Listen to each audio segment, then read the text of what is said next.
મિત્રો, આપણી જ્ઞાન ગંગા ચેનલ પર તમારું સ્વાગત છે।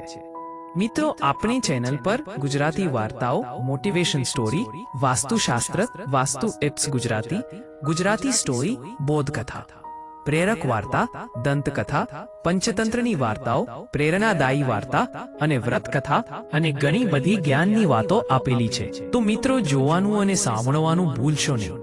આપણી આ જ્ઞાન ચેનલને સબસ્ક્રાઇબ ના કરી હોય તો સબસ્ક્રાઇબ જરૂરથી કરજો। અને હા મિત્રો, બેલ બટન પર ક્લિક કરવાનું ભૂલશો નહીં। જો તમે બેલ બટન પર ક્લિક કરશો તો અમારા આવનારા જ્ઞાનના વિડીયોના નોટિફિકેશન તમારા સુધી પહોંચી શકે। તો ચાલો મિત્રો, હવે ચાલુ કરીએ એક નવો જ્ઞાનનો વિડીયો। અહંકારને છોડી દો અને શીખવાનું શરૂ કરો। શીખવાની પ્રક્રિયા પૃથ્વી પર જન્મ સાથે શરૂ થાય છે। જેમ જેમ આપણે મોટા થઈએ છીએ તેમ તેમ શીખવાની પ્રક્રિયા પણ વિસ્તરે છે। ટૂંક સમયમાં આપણે ઉઠવાનું, બેસવાનું, બોલવાનું, ચાલવાનું શીખીએ છીએ। મોટા થવાની આ પ્રક્રિયા સાથે કેટલીકવાર આપણો અહંકાર આપણાથી મોટો થઈ જાય છે અને પછી આપણે શીખવાનું બંધ કરીએ છીએ અને ભૂલો કરવાનું શરૂ કરીએ છીએ। આ આપણા વિકાસના માર્ગને અવરોધે છે। આની ચર્ચા કરતી વખતે મને એક ઘટના યાદ આવે છે જેની અહીં ચર્ચા કરવી સારી રહેશે।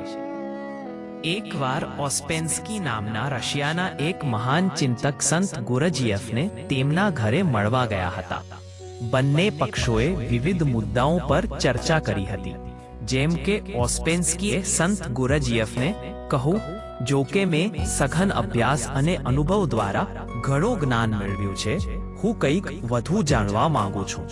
શું તમે મને મદદ કરશો થોડી? ગુરજીએફ જાણતા હતા કે ઓસ્પેન્સ્કી તેમના વિષયના મહાન વિદ્વાન હતા, જેના પર તેમને થોડો ગર્વ હતો અને સીધી વાત કરવાથી કોઈ ફાયદો થાય નહીં।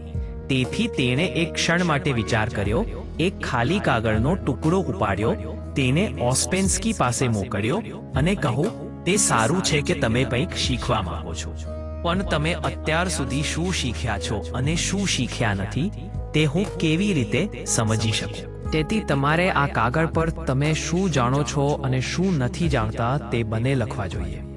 તમે પહેલેથી જ જાણો છો તે વિશે વાત કરવા માટે નકામું છે અને તમે જે જાણતા નથી તે વિશે વાત કરવું વધુ સારું છે। આ વસ્તુ ખૂબ સરળ હતી, પરંતુ ઓસ્પેન્સ્કી માટે કંઈક અંશે મુશ્કેલ હતી। ઓસ્પેન્સ્કી આત્મા અને ભગવાન વિશે ઘણું જાણતા હતા, પરંતુ તેમને તત્વોની પ્રકૃતિ અને તેમના તફાવતો વિશે પણ વિચાર્યું ન હતું।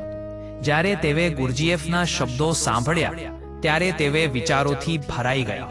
લાંબા સમય સુધી વિચાર્યા પછી જ્યારે તેને કંઈ સમજાય નહીં ત્યારે તેણે ખાલી કાગળ ગુરજીએફને આપ્યો અને કહ્યું, સાહેબ, મને કંઈ ખબર નથી, તમે આજે મારી આંખો ખોલી છે। ગુરજીએફ ઓસ્પેન્સ્કીના નમ્ર શબ્દોથી ખૂબ પ્રભાવિત થયા અને કહ્યું, સારું, હવે તમે જાણવાની પ્રથમ વસ્તુ જાણો છો કે તમે કશું જાણતા નથી। આ જ્ઞાન તરફનું પ્રથમ પગલું છે। હવે તમને શીખવવામાં અને કંઈક કહેવામાં આવી શકે છે। એટલે કે એક ખાલી પાત્ર ભરી શકાય છે, પરંતુ અહંકારથી ભરેલા પાત્રમાં જ્ઞાનનું એક ટીપું ભરવું શક્ય નથી। જો આપણે આપણી જાતને જ્ઞાન પ્રાપ્ત કરવા માટે તૈયાર રાખીશું તો આપણે જ્ઞાન પ્રાપ્ત કરવામાં સક્ષમ બની શકીશું। જ્ઞાની બનવા માટે વ્યક્તિએ જ્ઞાન પ્રાપ્ત કરવાનો સંકલ્પ કરવો જરૂરી છે અને તેને પોતાની જાતને માત્ર એક ગુરુ સાથે બાંધવી જોઈએ નહીં, પરંતુ તેને જ્યાં સારું મળે ત્યાં તેને સ્વીકારવું જોઈએ। મદદ અને દયા એ સૌથી મોટો ધર્મ છે। એવું કહેવામાં આવે છે, બીજાને મદદ કરવી એ સૌથી મોટો ધર્મ છે। મદદ એ એવી વસ્તુ છે જેની દરેક માણસને જરૂર છે, પછી ભલે તમે વૃદ્ધ હો, બાળક હો કે યુવાન। દરેકના જીવનમાં એક એવો સમય આવે છે જ્યારે આપણને મદદની જરૂર હોય છે। તો તમે અન્ય લોકો પાસેથી તમારી મદદની અપેક્ષા કેવી રીતે રાખી શકો? કિશોર નામનો એક છોકરો હતો જે ખૂબ જ ગરીબ હતો। એક દિવસની સખત મહેનત પછી તે જંગલમાંથી લાકડું કાપે છે અને તેને જંગલમાં વેચે છે। એક દિવસ છોકરો તેના માથા પર લાકડીઓનું બંડલ લઈને જંગલમાંથી પસાર થઈ રહ્યા હતો। અચાનક તેને રસ્તા પર એક વૃદ્ધ માણસને જોયો જે ખૂબ નબળો હતો અને તેને લાગ્યું કે જાણે તેને લાંબા સમયથી ખાધું નહીં।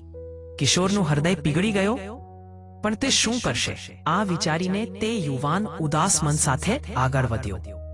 થોડી આગળ ચાલ્યા પછી કિશોરીએ એક મહિલાને જોઈ જેનું બાળક જંગલમાં પાણી ન હોવાને કારણે તરસથી રડી રહ્યો હતો. બાળકની હાલત જોઈને કિશોર રોકાયો નહીં, પણ શું કરે છે? તેની પાસે જંગલમાં પીવા માટે પાણી ન હતું. દુઃખી હૃદય સાથે તે ફરીથી આગળ વધ્યો. થોડા અંતરે જતાં કિશોરે એક વ્યક્તિને જોયો જે તંબુ સ્થાપિત કરવા માટે લાકડા શોધી રહ્યો હતો. કિશોરે તેને લાકડા વેચી દીધા અને બદલામાં તેને કિશોરને થોડું ભોજન અને પાણી આપ્યું. કિશોર કંઈક વિચારતો હતો અને ખોરાક અને પાણી લઈને પાછા જંગલમાં દોડી ગયો. અને તે ગયો અને વૃદ્ધ માણસને ખવડાવ્યો અને સ્ત્રીના બાળકને પાણી આપ્યું. છોકરાને ઘણું સારું લાગી રહ્યું હતું અને લાકડા કાપી રહ્યો હતો ત્યારે અચાનક તેનો પગ લપસી ગયો અને તે નીચે પડી ગયો. તેના પગમાં ગંભીર ઈજા થઈ હતી અને તે પીડાથી ચીસો પાડવા લાગ્યો હતો. ત્યારે જ તે જ વૃદ્ધ માણસ દોડતો આવ્યો અને કિશોરને ઉપાડ્યો. જ્યારે મહિલાને ખબર પડી ત્યારે તે પણ આવી અને પોતાની સાડી ફાડી નાખી અને પગ પર પટ્ટી બાંધી. છોકરાને હવે ઘણું સારું લાગી રહ્યું હતું. બીજાને મદદ કરીને આપણે ખરેખર પોતાને મદદ કરી રહ્યા છીએ. જ્યારે આપણે બીજાને મદદ કરીએ છીએ જ્યારે આપણને જરૂર પડે ત્યારે કોઈ અન્ય આપણને મદદ કરશે. તેથી આજે આ વાર્તા વાંચતી વખતે વચન આપો કે તમે દરરોજ નહીં તો દરરોજ, પછી અઠવાડિયામાં ઓછામાં ઓછું એકવાર, જો મહિનામાં એકવાર નહીં તો ચોક્કસપણે કોઈને મદદ કરશો. પૈસાની મદદ કરવાની જરૂર નથી. તમે કોઈ વૃદ્ધ વ્યક્તિને રસ્તો પાર કરાવી શકો છો, અથવા તરસ્યા વ્યક્તિને પાણી આપી શકો છો, અથવા હતાશ વ્યક્તિને સલાહ આપી શકો છો, અથવા કોઈને ખવડાવી શકો છો. મારો વિશ્વાસ કરો, તમે આ કરવાથી ખૂબ જ ખુશ થશો અને લોકો પણ તમને મદદ કરશે.